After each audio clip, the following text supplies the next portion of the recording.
नमस्कार मित्रों, मैं अजय कुमार हार्दिक स्वागत करता हूं आप सभी का आपके अपने यूट्यूब चैनल पर। दोस्तों, आज मैं आपके लिए लेकर आया हूं पॉलिटिकल का एक शानदार टॉपिक, मौलिक अधिकार। दोस्तों, आज मौलिक अधिकार जिनको इंग्लिश में कहा जाता है फंडामेंटल राइट्स, इनकी हम बात करेंगे। कंप्लीट वीडियो में आपके लिए लेकर के आया हूं, जिसके अंदर दोस्तों हम मौलिक अधिकार के बारे में संपूर्ण विस्तृत चर्चा करेंगे। तो आप बने रहिए मेरे साथ वीडियो के लास्ट तक। दोस्तों, ये सभी एग्जाम जैसे NTPC, group D, SSC, UPSC, state exam सभी में दोस्तों जिनमें भी पॉलिटिकल है उनमें दोस्तों मौलिक अधिकारों से रिलेटेड क्वेश्चन जरूर पूछा जाता है। तो आप बने रहिए मेरे साथ वीडियो के लास्ट तक। दोस्तों, मौलिक अधिकारों की अगर हम बात करें तो मौलिक अधिकारों का हम शुरुआत करेंगे। मौलिक अधिकारों की इससे दोस्तों कहाँ से लिया गया है या किसके संविधान से लिया गया है, ये क्वेश्चन कई बार पूछा गया है कि किसके संविधान से इसे कॉपी किया गया है। तो इसे दोस्तों संयुक्त राज्य अमेरिका के संविधान से लिया गया है। मौलिक अधिकारों को संयुक्त राज्य अमेरिका के संविधान से लिया गया है। किसमें दोस्तों? हमारे भारत देश के संविधान के भाग 3 के अंदर अनुच्छेद 12 से अनुच्छेद 35 तक मौलिक अधिकारों का वर्णन किया गया है। भाग 12 से लेकर अनुच्छेद 12 से लेकर अनुच्छेद 35 तक भाग 3 में मौलिक अधिकार हैं। भारतीय संविधान का मैग्ना कार्टा किसे कहा जाता है? तो दोस्तों फंडामेंटल राइट्स, मौलिक अधिकारों को ही भारत संविधान का मैग्ना कार्टा कहा जाता है। बात करते हैं दोस्तों हम कि जो मौलिक अधिकार थे उनमें एक संपत्ति का अधिकार था दोस्तों, जिसको दोस्तों मौलिक अधिकारों की श्रेणी में से हटा दिया गया है और कानूनी अधिकार बना दिया गया है। तो दोस्तों 44वें संविधान संशोधन 1978 के द्वारा संपत्ति के अधिकार को मौलिक अधिकारों से हटाकर अनुच्छेद 301 के अंतर्गत कानूनी अधिकार कर दिया गया है। दोस्तों, ऐसा नहीं पूछा जाएगा कि संपत्ति के अधिकार को मौलिक अधिकारों से हटाकर कौन सा कानून बना दिया गया है। पूछा यह जाएगा कि संपत्ति के अधिकार को मौलिक अधिकार से कानूनी का अधिकार किस संविधान संशोधन के तहत किया गया। तो दोस्तों 44वां संविधान संशोधन हुआ था 1978 ईस्वी में। उसके द्वारा दोस्तों इसको दोस्तों अनुच्छेद 300A में डाल दिया गया है और कानूनी अधिकार बना दिया गया है। संपत्ति के अधिकार को हटाने का मुख्य कारण यह था दोस्तों कि सरकार जितने भी कार्य विकास के लिए करती है उनमें लोग अपनी संपत्ति के अधिकार का प्रयोग करते और उसको विकास को रोक देते थे। इसके कारण दोस्तों इस संपत्ति के अधिकार को हटा दिया गया है। इसके बाद में है दोस्तों मौलिक अधिकार, फंडामेंटल राइट्स। तो दोस्तों ये कहाँ कहाँ पर किस किस अनुच्छेद में हैं और कौन कौन से मौलिक अधिकार हैं उनकी हम बात करेंगे। तो दोस्तों इसे यहाँ पर है इक्वेलिटी अर्थात समानता। तो दोस्तों समता या समानता का अधिकार अनुच्छेद 14 से 18 तक दिया गया है। समता या समानता का अधिकार अनुच्छेद 14 से 18 तक है। इसके बाद में दोस्तों F से हो जाएगा यहाँ पर फ्रीडम, और फ्रीडम यानी कि स्वतंत्रता का अधिकार, और स्वतंत्रता का अधिकार अनुच्छेद 19 से दोस्तों 22 तक संविधान में उल्लेखित है। इसके बाद हो जाएगा दोस्तों एक्सपोलिशन। एक्सपोलिशन का मतलब है दोस्तों शोषण के विरुद्ध अधिकार। अनुच्छेद 23 से 24 तक दोस्तों अनुच्छेद 23 और 24 के अंदर एक्सपोलिशन, शोषण के विरुद्ध अधिकार उल्लेखित है संविधान में। इसके बाद में दोस्तों रिलीजन, और रिलीजन यानी होता है धर्म, अर्थात दोस्तों धार्मिक स्वतंत्रता का अधिकार अनुच्छेद 35 से लेकर के अनुच्छेद 28 तक है। 25, 26, 27 और 28 ये 4 अनुच्छेद दोस्तों धार्मिक स्वतंत्रता के अधिकार का उल्लेख करते हैं। इसके बाद में दोस्तों एजुकेशनल, इससे हो जाएगा दोस्तों एजुकेशनल। संस्कृति और शिक्षा संबंधी अधिकार दोस्तों अनुच्छेद 29 से 30 में दिए गए हैं। इसके बाद में दोस्तों कॉन्स्टिट्यूशनल रेमेडीज, आर अर्थात होता है दोस्तों संवैधानिक उपचारों का अधिकार, अनुच्छेद 32।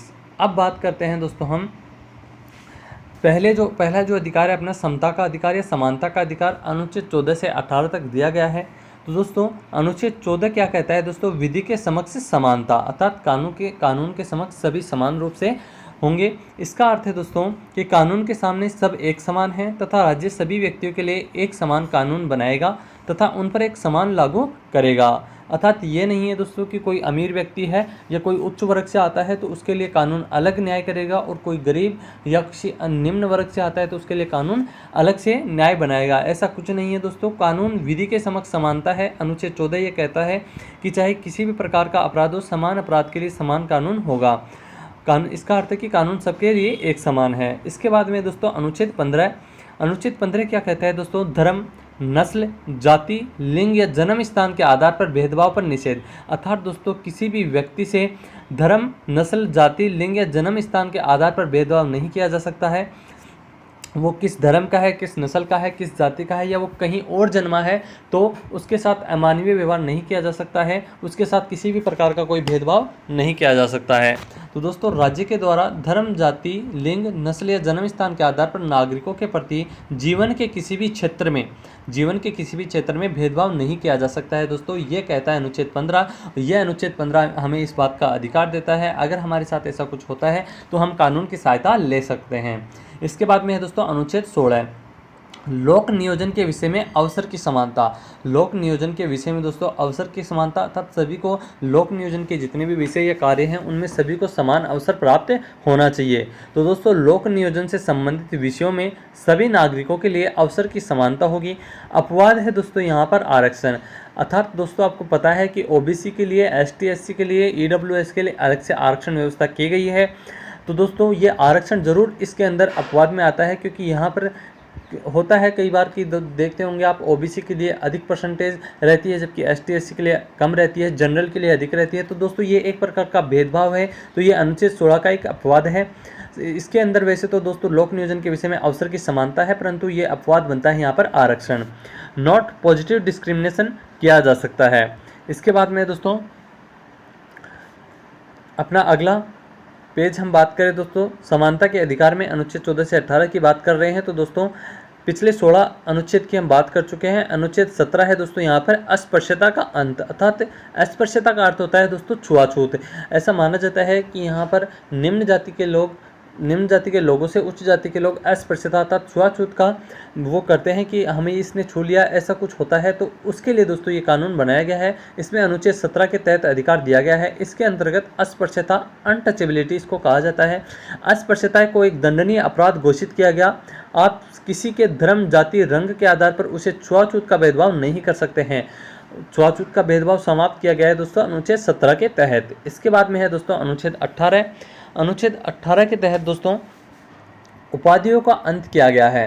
उपाधियों के अंत से क्या अर्थ है दोस्तों हम जानते हैं। इसके अंतर्गत उपाधियों को समाप्त कर दिया गया है। अब भारत का कोई भी नागरिक अपने नाम के पहले कोई भी उपाधि नहीं लगा सकता।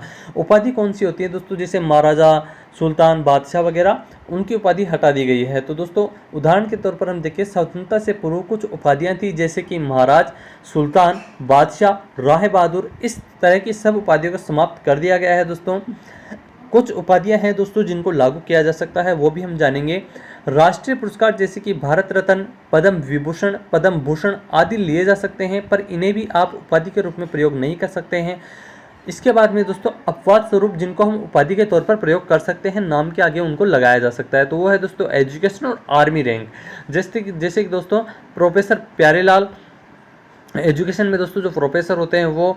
इसके अलावा दोस्तों जो आर्मी रैंक होती है, ब्रिगेडियर, जनरल, कैप्टन, वो सभी दोस्तों लगा सकते हैं। जैसे कि एग्जाम्पल के तौर पर है ब्रिगेडियर भानु प्रताप। इसके अलावा दोस्तों डॉक्टर हाथी, दोस्तों ये हाथी किसी का नाम है, हाथी वो हाथी नहीं है, परंतु जैसे इसमें समझाया गया है कि जो डॉक्टर होता है वो अपने नाम के आगे ये उपाधि लगा सकता है। इसके अलावा दोस्तों ये उपाधियाँ किसके अनुच्छेद के तहत बंद की गई हैं, महाराजा सुल्तान वाली, ये बंद की गई हैं दोस्तों अनुच्छेद 18 के तहत। इसके बाद में हम बात करें दोस्तों समानता का अधिकार अनुच्छेद 14 से 18 तक है। एक बार हम शॉर्ट में इनको देख लेते हैं। विधि के समक्ष समानता का अधिकार दोस्तों अनुच्छेद 14 में है। अनुच्छेद 15 में दोस्तों धर्म, नस्ल, जाति, लिंग के आधार पर भेदभाव का विरोध किया गया है। अनुच्छेद 16 में दोस्तों लोक नियोजन के विषय में अवसर की समानता का अधिकार है। अनुच्छेद 17 में दोस्तों अस्पृश्यता का अंत किया गया है और अनुच्छेद 18 में दोस्तों उपाधियों का अंत किया गया है। शॉर्ट में हमने देख लिया है। इसके बाद में हम बात करते हैं दोस्तों स्वतंत्रता के अधिकार की। यह अनुच्छेद 19 से लेकर के 22 तक है दोस्तों।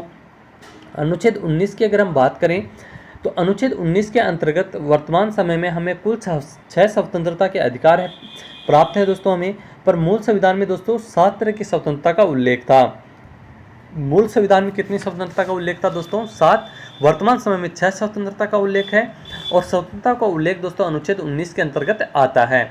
इसके बाद में दोस्तों कौन कौन सी वो 6 स्वतंत्रताएं हैं जो अभी हमें लागू हैं और कौन सी स्वतंत्रता है वो 7वीं जिसे हटा दिया गया है। तो दोस्तों अनुच्छेद 19(a) के अंतर्गत है बोलने की स्वतंत्रता।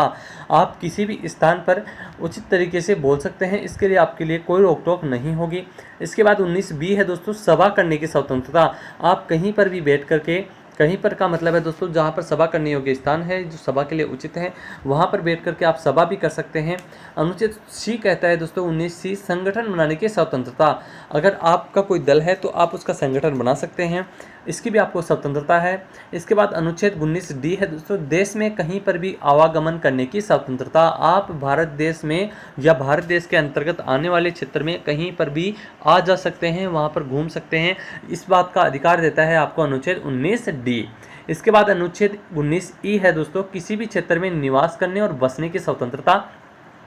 भारत देश के अंदर दोस्तों किसी भी स्थान पर आप दोस्तों निवास कर सकते हैं, वहाँ पर आप खरीद करके अपना घर बना करके बसने की भी स्वतंत्रता आपको अनुच्छेद 19E देता है। इसके बाद में है दोस्तों अनुच्छेद 19F, इसके आगे क्रॉस लगा हुआ है, इसका अर्थ है कि ये संपत्ति का जो अधिकार है दोस्तों वो स्वतंत्रता के अधिकारों में से, मौलिक अधिकारों में से हटा दिया गया है और इसको दोस्तों कानूनी अधिकार बना दिया गया है। और कौन से अनुच्छेद में डाल दिया है दोस्तों, इसको 300A के अंदर दोस्तों इसको डाल दिया है, 300A के अंदर इसको डाल दिया है दोस्तों, और इसको कानूनी अधिकार बना दिया गया है मौलिक अधिकारों में से हटा करके। इसके बाद में अनुच्छेद 19G है दोस्तों, व्यापार करने की स्वतंत्रता। आप अपना व्यापार स्वतंत्र रूप से कर सकते हैं, इसके अधिकार आपको या इसकी स्वतंत्रता देता है आपको अनुच्छेद 19G। इसके बाद में हम बात करते हैं दोस्तों अनुच्छेद 20 की, दोष सिद्धि के संबंध में संरक्षण। दोष सिद्धि के संबंध में संरक्षण दोस्तों, इसके अंतर्गत 3 प्रकार के स्वतंत्रताओं का वर्णन है। वो कौन सी 3 प्रकार की स्वतंत्रताएं हैं दोष सिद्धि के संबंध में, आइए जानते हैं। पहली दोस्तों है स्वतंत्रता की एक अपराध की एक सज़ा। ऐसा नहीं है दोस्तों कि आपने भी किसी का मर्डर किया है और किसी और ने भी किसी व्यक्ति का मर्डर किया है, अलग अलग व्यक्तियों ने दोस्तों एक ही अपराध किया है, परंतु आपको तो फांसी की सज़ा दे दी जाए और उसको 15 साल की सज़ा दी जाए, जेल की, कारावास की, तो दोस्तों ये असमानता होगी आपके साथ में। इससे बचने के लिए दोस्तों अनुच्छेद 20 के अंतर्गत दोषी सिद्धि के संबंध में संरक्षण दिए गए हैं कि एक अपराध की एक ही सज़ा होगी। ये है दोस्तों अनुच्छेद 20 कहता है एक अपराध की एक सज़ा। इसके बाद में दोस्तों अपराध करते समय जो कानून बना है उसी के तहत सज़ा होगी। इसके बाद में ये कहता है दोस्तों कि अपराध आपने जिस समय किया है उस समय उस अपराध के लिए जो सज़ा थी वही सज़ा आपको दी जा सकती है। ऐसा नहीं है, मान लीजिए एग्जाम्पल के तौर पर कि सन 2000 में आपने कहीं पर चोरी की है और उस समय सन 2000 में चोरी के लिए दोस्तों कानून बना हुआ था, मान लीजिए कि 2 साल का कारावास, और दोस्तों वर्तमान समय में दोस्तों उस चोरी का पता चला है और आपको दोस्तों वर्तमान 2022 के अंदर मान लीजिए आपकी चोरी का पता चला है कि आपने चोरी की है और 2022 में कानून बन गया है कि 5 साल का कारावास है चोरी के लिए, तो दोस्तों आपको 5 साल का कारावास नहीं दिया जाएगा, आपको दिया जाएगा सिर्फ 2 साल का कारावास। 2000 के अंदर दोस्तों जो कानून बना हुआ था जिस समय आपने चोरी की थी उसी कानून के तहत दोस्तों आपको सज़ा दी जाएगी। ये कौन सा अनुच्छेद कहता है दोस्तों, अनुच्छेद 20 कहता है। इसके बाद में दोस्तों खुद के खिलाफ गवाही देने के लिए बाध्य नहीं किया जा सकता है। खुद के खिलाफ गवाही देने का मतलब है यहाँ पर दोस्तों ऐसा नहीं है कि आपको फोर्सफुली ये कह दिया जाए कि आपने चोरी नहीं की हो, फिर भी आपको दोस्तों फोर्स करे कोई और कहे कि तू कहेगा कि तूने चोरी की है, तो दोस्तों ऐसा किसी के लिए बाध्य नहीं है। आप ऐसा किसी के ज़बरदस्ती किसी के कहने पर आप ऐसा नहीं कर सकते हैं कि आपने चोरी की है, ऐसा आप खुद अपने लिए नहीं कह सकते हैं। इसके बाद में है दोस्तों अनुच्छेद 21। अनुच्छेद 21 दोस्तों प्राण एवं दैहिक स्वतंत्रता का अधिकार हमें देता है। प्राण एवं दैहिक स्वतंत्रता से मतलब क्या है दोस्तों, आइए जानते हैं। इसके अंतर्गत सभी व्यक्तियों को कानूनी सीमा के अंदर जीवन जीने का अधिकार है। कानूनी सीमा के अंदर जीवन जीने का अधिकार है। किसी भी व्यक्ति से जीवन जीने का अधिकार नहीं छीना जा सकता है। किसी भी व्यक्ति से दोस्तों जीवन जीने का अधिकार नहीं छीना जा सकता है। अगर ऐसा कोई व्यक्ति करता है तो ये कानून के अपराध के अंतर्गत आएगा। अनुच्छेद 21A क्या कहता है दोस्तों, शिक्षा का अधिकार दोस्तों अनुच्छेद 21A में जोड़ दिया गया है। 86वें संविधान संशोधन 2002 के अंतर्गत 6 से 14 वर्ष की आयु के समस्त बच्चों के लिए शिक्षा निःशुल्क और अनिवार्य करने का प्रावधान किस में जोड़ दिया गया है दोस्तों, अनुच्छेद आर्टिकल 21A में जोड़ दिया गया है। ध्यान रखिएगा, इंपॉर्टेंट है, किस संविधान संशोधन के तहत, 86वें संविधान संशोधन 2002 के तहत। इसके बाद में हम बात करते हैं दोस्तों अनुच्छेद 22 की, गिरफ्तारी से संरक्षण। गिरफ्तारी से संरक्षण के संबंध में अनुच्छेद 22 जो हमें स्वतंत्रता देता है वो कौन कौन सी हैं, तो दोस्तों अपराध के बाद दंडात्मक निरोध। इसका मतलब क्या है दोस्तों, हिरासत में लेने का कारण बताना होगा। यदि आपने कोई अपराध किया है और पुलिस आपको अरेस्ट करती है तो दोस्तों पुलिस को आपको अरेस्ट वारंट दिखाना होगा और हिरासत में लेने का कारण बताना होगा। 24 घंटे के अंदर दंडाधिकारी के समक्ष पेश करना होगा। दंडाधिकारी का मतलब है दोस्तों न्यायालय में या किसी अधिकारी के सामने उन्हें पेश करना होगा इसके बाद में है दोस्तों अपने पसंद के वकील से सलाह लेने का अधिकार होगा, यानी कि आपने अगर कोई अपराध किया है या नहीं किया है, उसके बाद में दोस्तों अगर आप पर अपराध का मुकदमा दायर हुआ है तो आप अपनी पसंद का कोई भी वकील चुन सकते हैं। इसका आपको अधिकार देता है अनुच्छेद 22। इसके बाद में दोस्तों अपराध के पहले निवारक निरोध। अपराध के पहले निवारक निरोध का क्या मतलब है दोस्तों? निवारक निरोधक कानून के अंतर्गत किसी भी व्यक्ति को अपराध करने पर पहले भी गिरफ्तार किया जा सकता है। अपराध के पहले निवारक निरोध बनाया गया है दोस्तों। निवारक निरोध कानून के अंतर्गत किसी भी व्यक्ति को अपराध करने के पहले भी गिरफ्तार किया जा सकता है। वारंट दिखाने की कोई ज़रूरत नहीं होगी दोस्तों। इस अपराध के पहले के निवारक निरोध कानून के तहत तो आपको बिना वारंट के भी गिरफ्तार किया जा सकता है। ऐसे व्यक्ति को बिना दंडाधिकारी के समक्ष पेश किए 3 महीने तक जेल में रखा जा सकता है। अब बात करते हैं दोस्तों अनुच्छेद 23 से 24 की हम बात कर रहे हैं। शोषण के विरुद्ध अधिकार की हम बात करेंगे। तो दोस्तों अनुच्छेद 23 क्या कहता है? मानव के दुर्व्यापार और बंधुआ मजदूरी पर प्रतिबंध। मानव के साथ में दोस्तों दुर्व्यापार होता है दोस्तों, मानव का जो व्यापार किया जाता है उसकी खरीद फरोख्त को बंद किया गया है अनुच्छेद 23 के तहत, और बंधुआ मजदूरी पर प्रतिबंध लगाया गया है अनुच्छेद 23 के तहत। क्या होता है दोस्तों हम जान लेते हैं। इसके अंतर्गत किसी भी व्यक्ति की खरीद बिक्री नहीं की जा सकती है। जैसा कि आपको पता होगा दोस्तों कहीं पर ऐसा होता है कि मानवों को या इंसानों को बेच दिया जाता है या खरीदा जाता है। तो दोस्तों अनुच्छेद 23 इस बात पर प्रतिबंध लगाता है कि किसी भी इंसान की या व्यक्ति की खरीद बिक्री नहीं की जा सकती और ना ही उससे ज़बरदस्ती मजदूरी करवाई जा सकती है। इसका उल्लंघन करना एक दंडनीय अपराध होगा दोस्तों। पहले जो बंधुआ मजदूर होते थे उनसे दोस्तों ज़बरदस्ती मजदूरी करवाई जाती थी, उन्हें खेतों में या घरों पर काम करवाया जाता था। परंतु वर्तमान समय में अनुच्छेद 23 हमें इस बात का अधिकार देता है कि आपका मन होगा तो आप काम करेंगे, अन्यथा नहीं। आपके साथ ज़बरदस्ती मजदूरी नहीं करवाई जा सकती। अगर कोई करवाता है तो दोस्तों आप उसके खिलाफ कानूनन अपराध दर्ज करवा सकते हैं। इसके बाद में है दोस्तों अनुच्छेद 24 बाल नियोजन पर प्रतिबंध।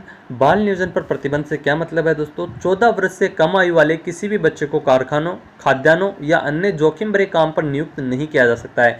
आप देखते होंगे दोस्तों छोटे छोटे बच्चे होते हैं जो बहुत ही खतरनाक कारखाने होते हैं जहाँ पर बहुत ही नुकसान या हार्मफुल होते हैं, वहाँ पर काम करवाया जाता है उनसे।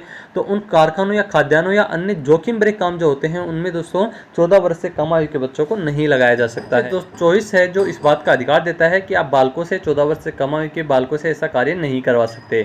इसके बाद में है दोस्तों चौथा जो अधिकार है अपना धार्मिक स्वतंत्रता का अधिकार, अनुच्छेद 25 से 28 तक। तो दोस्तों इसमें अनुच्छेद 25 क्या कहता है? अंतःकरण की, धार्मिक रीति रिवाज मानने की और धर्म का प्रचार प्रसार करने की स्वतंत्रता। इसके अंतर्गत दोस्तों कोई भी व्यक्ति किसी भी धर्म को मान सकता है, उसके रीति रिवाज को मान सकता है, धर्म का प्रचार प्रसार भी कर सकता है। तो दोस्तों इस बात का अधिकार देता है अनुच्छेद 25। इसके बाद में है दोस्तों यहाँ पर अंतःकरण का मतलब है कि आप किसी भी धर्म में प्रवेश कर सकते हैं, किसी भी धर्म को मान सकते हैं। इसके बाद में है दोस्तों अनुच्छेद 26 धार्मिक कार्यों के प्रबंध की स्वतंत्रता, अर्थात आप अपने धार्मिक कार्यों का प्रबंध कर सकते हैं। इसके अंतर्गत कोई भी व्यक्ति अपने धर्म के लिए संस्थाओं की स्थापना, कानूनी रूप से धार्मिक संपत्ति का अर्जन, अर्थात दोस्तों आप किसी कार्य के लिए दोस्तों किसी से संपत्ति भी ले सकते हैं कि आप दान कीजिए। इस प्रकार धार्मिक संपत्ति का अर्जन, स्वामित्व में प्रशासन करने का अधिकार आपको अनुच्छेद 26 देता है। इसके बाद में दोस्तों अपना अनुच्छेद 27 धार्मिक कार्य के लिए धन कर मुक्त, टैक्स फ्री। इसका मतलब है दोस्तों राज्य किसी भी व्यक्ति को ऐसे कर देने के लिए बाध्य नहीं कर सकता है जिसकी आय किसी विशेष धर्म अथवा धार्मिक संप्रदाय की उन्नति या पोषण के लिए व्यय की गई हो।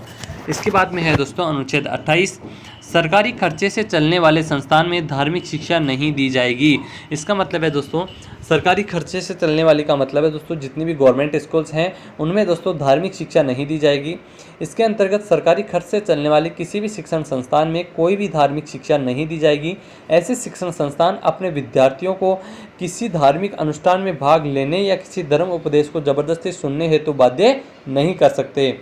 इसके बाद में है दोस्तों पांचवा अधिकार अपना संस्कृति में शिक्षा संबंधी अधिकार, जो कि अनुच्छेद 29 और 30 में है। अनुच्छेद 29 क्या कहता है दोस्तों? अल्पसंख्यक वर्गों के हितों का संरक्षण। अल्पसंख्यक वर्गों के हितों का संरक्षण का अनुच्छेद है अनुच्छेद 29। इसके अंतर्गत दोस्तों कोई भी अल्पसंख्यक वर्ग अपनी भाषा, लिपि, संस्कृति को सुरक्षित रख सकता है और केवल भाषा, जाति, धर्म के आधार पर उसे किसी भी शैक्षिक संस्था में प्रवेश करने से रोक नहीं पाएगा। इसका मतलब है दोस्तों कि कोई भी अपनी, मान लीजिए शिक्षा संस्थान है, उसमें किसी भी व्यक्ति को इस आधार पर प्रवेश देने से मना नहीं कर सकता है कि वो किसी धर्म से है या किसी अन्य जाति से आता है। तो दोस्तों यह अनुच्छेद 29 हमें स्वतंत्रता का इस अधिकार देता है इस बात का। इसके बाद में है अनुच्छेद 30, अल्पसंख्यक वर्गों को अपने शिक्षा संस्थाओं की स्थापना और प्रशासन करने का अधिकार। अर्थात अल्पसंख्यक वर्ग भी दोस्तों अपनी संस्थाओं का और प्रशासन का अधिकार रखते हैं। कोई भी अल्पसंख्यक वर्ग अपनी पसंद का शैक्षणिक संस्थान चला सकता है और सरकार उसे अनुदान देने में किसी भी तरह का भेदभाव नहीं करेगी। उदाहरण है दोस्तों जैसे कि मदरसा, संस्कृत विद्यालय, ये सभी दोस्तों अल्पसंख्यक वर्गों के हितों में ही चलाए जाते हैं। इसके बाद में अपना दोस्तों छठवां अधिकार, संवैधानिक उपचारों का अधिकार। संपत्ति के अधिकार को तो हटा ही दिया गया है दोस्तों। इसके बाद में अपना आता है संवैधानिक उपचारों का अधिकार, अनुच्छेद 32। संवैधानिक उपचारों के अधिकार को डॉक्टर भीमराव अंबेडकर ने संविधान का हृदय और आत्मा कहा है। दोस्तों मोस्ट इंपॉर्टेंट लाइन है, यहाँ से क्वेश्चन बनता है कि संवैधानिक उपचारों के अधिकार को डॉक्टर भीमराव अंबेडकर ने संविधान का हृदय और आत्मा कहा है। तो दोस्तों किसको कहा है? संवैधानिक उपचारों का अधिकार अनुच्छेद 32 को संविधान का हृदय और आत्मा कहा जाता है। Heart and soul of Indian constitution, अनुच्छेद 32। इसके बाद में है दोस्तों इसे मूल अधिकारों का संरक्षक कहा जाता है, क्योंकि अगर आपके मौलिक अधिकारों का हनन होता है तो आप सीधा सुप्रीम कोर्ट जा सकते हैं दोस्तों। यदि आपके दोस्तों जो जितने भी मैंने अभी मौलिक अधिकार बताए हैं उनका अगर दोस्तों हनन होता है तो दोस्तों आप सीधे सुप्रीम कोर्ट जा सकते हैं। सुप्रीम कोर्ट व्यक्ति के मूल अधिकारों को सुरक्षित रखने के लिए रिट जारी करता है दोस्तों। वो कौन कौन सी रिट जारी करता है? तो दोस्तों 5 प्रकार की रिट जारी करता है सुप्रीम कोर्ट। वो होती है दोस्तों बंदी प्रत्यक्षीकरण, इसके बाद में दोस्तों परमादेश, इसके बाद में है दोस्तों अधिकार परीक्षा, प्रतिषेध जिसे कहा जाता है दोस्तों प्रोहिबिशन, और इसके अलावा दोस्तों उत्प्रेषण, कैरियर कहा जाता है दोस्तों इसको। ये 5 प्रकार की रिट जारी करता है दोस्तों सुप्रीम कोर्ट। पूछा जा सकता है कि निम्न में से कौन सी रिट जारी करता है या कितने प्रकार की रिट जारी करता है? तो दोस्तों 5 प्रकार की।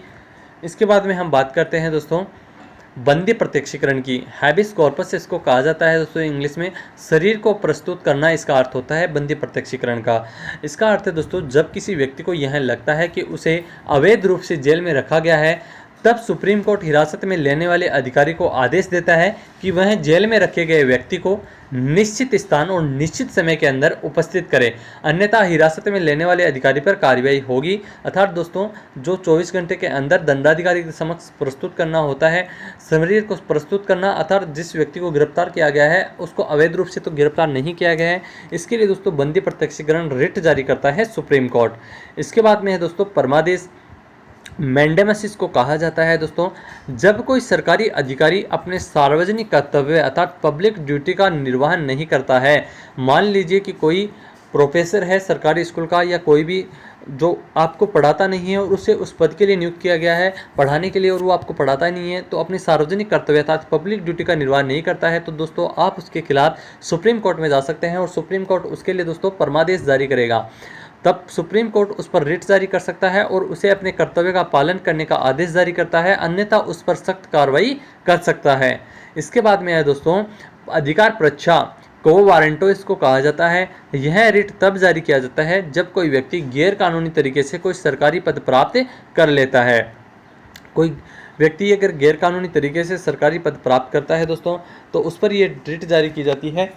इसके बाद में हम बात करते हैं दोस्तों प्रतिषेध की। प्रोहिबिशन इसको कहा जाता है दोस्तों। यह आदेश सर्वोच्च न्यायालय तथा उच्च न्यायालय द्वारा निम्न न्यायालय को जारी किया जाता है, अर्थात अपने से अधीनस्थ जो न्यायालय होते हैं उनको जारी किया जाता है सर्वोच्च न्यायालय और उच्च न्यायालय के द्वारा, कि इस मामले में अपने यहाँ कार्रवाई ना करें क्योंकि यह मामला उनके अधिकार क्षेत्र के बाहर है। मान लीजिए कोई दोस्तों छोटा न्यायालय है और वो इस कार्य के लिए जिसको उसको अधिकार प्राप्त नहीं है या उसके अधिकार क्षेत्र से बाहर है, उसका न्यायालय अगर न्याय कर रहा है उसकी, तो दोस्तों इसके लिए प्रतिषेध प्रोहिबिशन रिट जारी करते हैं सर्वोच्च न्यायालय और उच्च न्यायालय, और उस न्याय को दोस्तों अपने पास, उस मामले को अपने पास में ले लेते हैं सर्वोच्च न्यायालय या उच्च न्यायालय। इसके बाद में दोस्तों उत्प्रेषण, क्रेडिटोरी किसको कहा जाता है।